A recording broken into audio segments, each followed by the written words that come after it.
હિંમતનગર શહેરમાં લાગુ કરવામાં આવેલ હુડાના 11 ગામના મિલકત ધારકો વિરોધ દર્શાવી રહ્યા છે, જેને લઈને હિંમતનગરમાં સજ્જડ બંધ પાડવામાં આવ્યું છે। વેપારી એસોસિએશન અને સહકારી સંસ્થાઓ પણ સજ્જડ બંધ પાડતી જોવા મળી છે અને હજુ પણ આગામી દિવસોમાં યોગ્ય નિર્ણય કરવામાં નહીં આવે તો ઉગ્ર આંદોલન કરવાની ચીમકી ઉચ્ચારી છે। જો કે ખાસ તો મુખ્ય વાત એ છે કે અત્યાર સુધીમાં અલગ અલગ આંદોલનમાં સહકારી સંસ્થા અને એપીએમસી માર્કેટિંગ યાર્ડ પ્રથમવાર બંધ રહ્યું છે।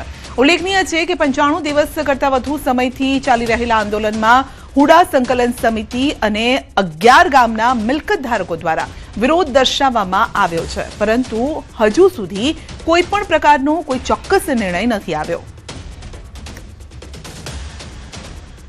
સજ્જડ રીતે હિંમતનગર આપ જેવી રીતના જોઈ શકો છો, એક નાની ચાની ટોકરી પણ આજે બજારમાં ખુલી નથી, એટલે વેપારીઓનો ખેડૂતો ખૂબ આભાર માને છે અને વેપારીઓએ જે ખેડૂતોને આ સમર્થન બતાવ્યું છે, આજે અમારી લડતમાં મજબૂતીથી એ પણ ઊભા છે, એ બદલ એમનો આભાર માનીએ છીએ। અમે બધા વેપારી આગેવાનો વેપારી એસોસિએશનના પ્રમુખ મહામંત્રીને બોલાવી એમની સાથે બેઠક કરાવી હતી। વેપારી મિત્રોએ એક અવાજે કે ભાઈ ખેડૂતોની સંસ્થા છે, ખેડૂતો પર અમે નિર્ભર છીએ, એટલે અમે ખેડૂતોની સાથે ઊભા છીએ। હિંમતનગર અર્બન ડેવલપમેન્ટ ઓથોરિટીનો વિરોધ છેલ્લા 96 દિવસથી થઈ રહ્યો છે, ત્યારે વિવિધ કાર્યક્રમો આપ્યા બાદ આજે હિંમતનગર બંધનું એલાન આપવામાં આવ્યું હતું। નોંધનીય છે કે આજે હિંમતનગર બંધમાં શહેરના તમામ વેપારીઓ જોડાયા હતા અને તમામ લોકોએ સજ્જડ બંધ પાડ્યું હતું। તો આ ઉપરાંત કહી શકાય કે ઐતિહાસિક ઘટના કહી શકાય કે જેવી કે હિંમતનગર માર્કેટયાર્ડ કોઈ પણ આંદોલનમાં બંધ રહ્યું હોય તેવું પ્રથમવાર જોવા મળ્યું હતું। આજે કારણ કે જે ખેડૂતો છે, ખેડૂતોના કારણે જ આ માર્કેટયાર્ડ ચાલતું હોય છે ને જે એમની રોજીરોટી પૂરી પાડતો હોય તેવું તો ચેરમેન દ્વારા નિવેદન આપવામાં આવ્યું હતું। ત્યારથી જ હિંમતનગર જે માર્કેટયાર્ડ છે આજે સંપૂર્ણપણે સજ્જડ બંધ જોવા મળ્યું હતું। જે માર્કેટયાર્ડની તમામ કામગીરી છે, તમામ કામગીરી પણ અહીંયા બંધ જોવા મળી હતી। જે ખેડૂતો છે, ખેડૂતોને અગાઉ સોશિયલ મીડિયા મારફતે પણ જાણ કરવામાં આવી હતી કે કોઈ પણ ખેડૂતે પોતાની જણસી માર્કેટયાર્ડમાં વેચાણ હશે લાવી નહીં, અને એ રીતે આજે માર્કેટયાર્ડ સજ્જડ બંધ જોવા મળ્યું હતું ને જે માર્કેટયાર્ડના તમામ વેપારીઓએ સમર્થન આપ્યું હતું। આ ઉપરાંત શહેરના તમામ જે વેપારીઓ છે, વેપારીઓએ સમર્થન આપી હિંમતનગર જે શહેર છે સજ્જડ બંધ જોવા મળ્યું હતું। નોંધનીય છે કે જ્યાં સુધી હુડા રદ નહીં થાય ત્યાં સુધી વિવિધ કાર્યક્રમો જોવા આપવામાં આવી રહ્યા છે, અને હજુ પણ ખેડૂતોની ઉગ્ર માંગ છે કે જ્યાં સુધી હુડા રદ નહીં થાય ત્યાં સુધી આનાથી પણ ઉગ્ર આંદોલન થાય તેમાં નવાઈ નહીં। ઈશાન પરમાર, ન્યૂઝ 18 ગુજરાતી, સાબરકાંઠા। ભરૂચમાં બાઇક અને રિક્ષા વચ્ચે અકસ્માત બાદ બંને વાહનોમાં આગ ફાટી નીકળી છે। અંકલેશ્વર વાલિયા રોડ પર અકસ્માત સર્જાયો। રિક્ષામાં સવાર એક મહિલા જીવતી ભૂંજાઈ ગઈ, અન્ય 4 લોકો દાઝી જતા સારવાર માટે ખસેડાયા છે। ફાયર ફાઇટરોએ ઘટનાસ્થળે પહોંચી આગ પર કાબુ મેળવ્યો છે। કોસંબડી ગામ નજીક સર્જાઈ હતી આ દુર્ઘટના, જેના પગલે ટ્રાફિક જામના દ્રશ્યો સર્જાયા। જીઆઈડીસી પોલીસે તપાસ પણ શરૂ કરી છે।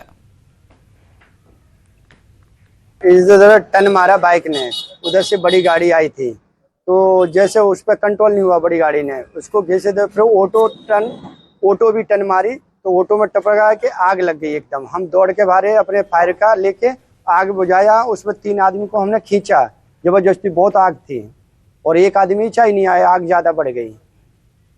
નવસારીમાં પોલીસ અને બુટલેગર વચ્ચે ફિલ્મી દ્રશ્યો સર્જાયા। પોલીસ બુટલેગર વચ્ચે લાગી કારની રેસ। રાણકુવા સર્કલ પાસે પોલીસે બુટલેગરની કાર બ્લોક કરી અને કાર બ્લોક થયા બાદ બુટલેગરે બેફામ કાર હંકારી હતી, તો બુટલેગરે કાર 2 મોટા વાહનો સાથે પણ અથડાવી દીધી। દિલ ધડક આ દ્રશ્યો સર્જાયા બાદ બુટલેગર દારૂ ભરેલી કાર લઈને ફરાર થઈ ગયા, તો ખાનગી સ્કોર્પિયો કારમાં સવાર પોલીસે ક્રેટા કારને ઝડપી પાડવા પૂરપાટ ઝડપ પણ લીધી હતી। જોકે ક્રેટામાં સવાર વ્યક્તિઓ કાર બિનવારસી છોડીને ત્યાંથી નાસી છૂટવામાં સફળ થયા છે, તો દિલ ધડક આ ફિલ્મી દ્રશ્યો બાદ પોલીસે કાર બિનવારસી હાલતમાં કબજે કરી છે। નવસારીમાં સ્લેબ ધરાશાયી થતા અફરાતફરી મચી ગઈ। જર્જરિત અપાર્ટમેન્ટની ગેલેરીનો સ્લેબ પડ્યો હતો। નવસારીના બિલીમોરા શહેરની આ ઘટના છે।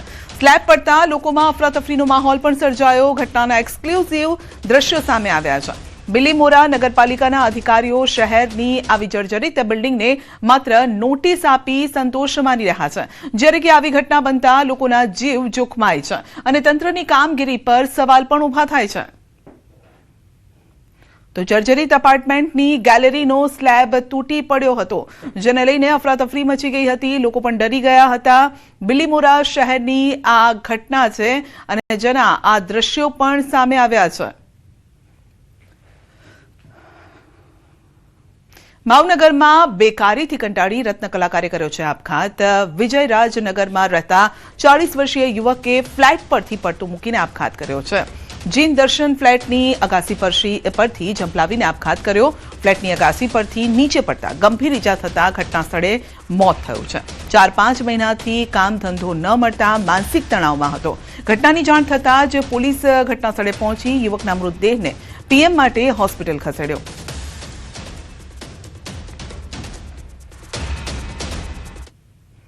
આગામી 15મી ડિસેમ્બરે સરદાર વલ્લભભાઈ પટેલની 75મી પુણ્યતિથિએ કરમસદમાં મહાયજ્ઞનું આયોજન કરવામાં આવ્યું છે. આ તિથિ પણ 75મી અને સરદાર પટેલ પોતે પણ 75 વર્ષ જીવ્યા હતા. તેથી આ વખતની પુણ્યતિથિને ખાસ માનવામાં આવી રહી છે. આખા દેશમાંથી લોકો શ્રદ્ધાંજલિ આપવા માટે આખા દેશમાંથી 75 લોકોને પસંદ કરવામાં આવ્યા છે, જે લોકોએ આ દેશ માટે સારા કામ કર્યા હોય અને જેમણે વિવિધ ક્ષેત્રોમાં સારા કામ કર્યા હોય તેમને એવોર્ડ આપી સન્માનિત કરવામાં આવશે. તિથિ પણ 75મી આવી રહી છે અને સરદાર પટેલ પણ 75 વર્ષ જીવ્યા હતા અને 75 વર્ષમાં એમને જે કામ કર્યું એ જીવ્યા ત્યાં સુધી આ દેશના રાષ્ટ્ર નિર્માતા અખંડ ભારતની રચના કરી હોય ત્યારે આપણા સૌની ફરજ બને છે કે આપણે એમને ખરેખર સાચા અર્થમાં શ્રદ્ધાંજલિ આપીએ. શહેરની પ્રતિષ્ઠિત સેન્ટ ઝેવિયર્સ લોયલા સ્કૂલને અમદાવાદ જિલ્લા શિક્ષણ અધિકારીએ ફટકારી છે નોટિસ. 2 દિવસમાં ફી મામલે ખુલાસો કરવા માટે ડીઓનો આદેશ. એફઆરસીએ નિયત કરેલી ફી કરતા વધુ ફી ઉઘરાવવાનું સ્કૂલે યથાવત રાખતા નોટિસ ફટકારાઈ છે. વર્ષ 2024માં એફઆરસી દ્વારા 22,500 ફી નક્કી કરાઈ હતી અને તેની સામે સ્કૂલે 39,000 જેટલી ફી ઉઘરાવી હતી. ખુલાસો ન કરે તો શિક્ષાત્મક પગલાં લેવાની ડીઓની તૈયારી પણ છે. વાલીઓ પાસેથી નવી ફી એટલે કે માંગેલી ફી લેવામાં આવી રહી છે. જે ફી ઘટાડો કરેલો છે તે લેવામાં નથી આવી રહી. એટલે દરેક વિદ્યાર્થીના વાલીને ફી પરત આપવાની થાય તે હેતુથી અમે ડેટા માગ્યો છે. કેટલી ફી અત્યારે લેવામાં આવે છે, ધોરણવાઇઝ એફઆરસીએ કેટલી મંજૂર કરેલી છે. જો તમને સ્ટે ઓર્ડર મળ્યો હોય તો સ્ટે ઓર્ડર, તમને રિવિઝન કમિટીએ ઓર્ડર આપ્યો હોય, વધારે ફી મંજૂર કરી હોય તો તેનો ઓર્ડર, એ ઓર્ડર રજૂ કરવા માટે અમે એમને જણાવ્યું છે. પરંતુ હજુ સુધી એઓએ અમને આ બાબતે માહિતી આપેલી નથી. તેથી આજે શોકોઝ નોટિસ આપવામાં આવેલી છે. વલસાડમાં બની દુર્ઘટના. વલસાડમાં નિર્માણાધીન પુલનું ગર્ડર પડી ગયું. ન્યૂઝ 18 ગુજરાતીની ટીમ પહોંચી છે ઘટના સ્થળે. વલસાડના કૈલાશ રોડ પર ઔરંગા નદી પર બની રહેલા પુલનું ગર્ડર પડી ગયું. આ દુર્ઘટનામાં 4 લોકો ઘાયલ થયા છે. નવો પુલ બનાવવાનું કામ ચાલતું હતું. સ્થળ પર જ આ બનાવ બનતા દોડધામ મચી ગઈ. નવા બની રહેલા પુલના એક પિલરથી બીજા પિલર સુધીનું ગર્ડર પડતા ચકચાર મચી ગઈ. તંત્રની ટીમો પણ સ્થળ પર પહોંચીને ન્યૂઝ 18 ગુજરાતી પણ સ્થળ પર પહોંચ્યું છે. તો ગ્રાઉન્ડ ઝીરોથી એ દ્રશ્યો પણ અમે આપને બતાવી રહ્યા છે કે કઈ રીતે આ પુલ ધરાશાયી થયો છે. જે નવો જ બની રહ્યો હતો તેનું ગર્ડર તૂટી પડ્યું. વલસાડની ઔરંગા નદી પર કૈલાશ રોડ પર અગાઉ જૂનો પુલ હતો, પરંતુ દર વર્ષે ભારે વરસાદના કારણે ત્યાં પાણી ભરાઈ જતું, જેના કારણે પુલ નદીના પાણીમાં સમાઈ જતો. લોકોનો સંપર્ક એક ગામ સાથે શહેર સાથે તૂટી જતો હતો અને જેના કારણે જ લાંબા સમયથી માંગ હતી પુલ બનાવવાની. આખરે તેનું કામ પણ શરૂ કરવામાં આવ્યું, પરંતુ કેવું કામ થયું છે એ આ દ્રશ્યો જ ચાળી ખાઈ રહ્યા છે.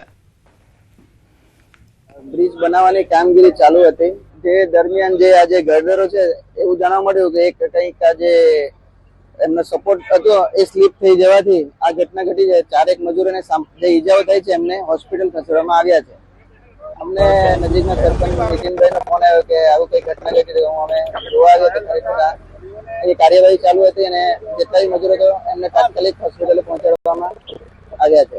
એટલે લોખંડના ગર્ડર વચ્ચે બેનો જે સપોર્ટ આવે એ હટી ગયું લાગે છે અમને.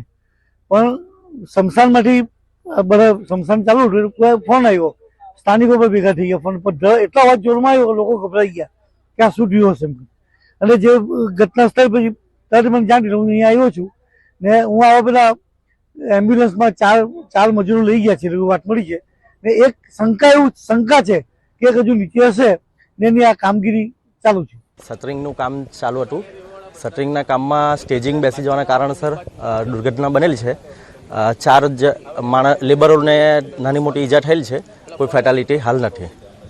સેફટીના સાધનો તો હતા જ, જસ્ટ હજી લેબરો આજે વર્ક માટે સ્ટાર્ટ કરી રહ્યા હતા એટલે જસ્ટ બ્રિજ ઉપર ચઢવાનું સ્ટાર્ટ થયું હતું ને ત્યાં જ ઇન્સિડન્ટ થઈ ગયો છે. હાલમાં જે આ જે ઘટનાની છે એ જાણવા યોગ્ય નહોતી અને આગળની તપાસ કરવામાં આવશે. શું કારણ હતું એ ટેકનિકલ પાસાઓની તપાસ કરી અને આગળની ઘટિત કાર્યવાહી કરવામાં આવશે. હાલના તબક્કે કોઈ જાનહાની નથી અને બીજી કોઈ ગંભીર ઇજા પણ જણાવેલ નથી.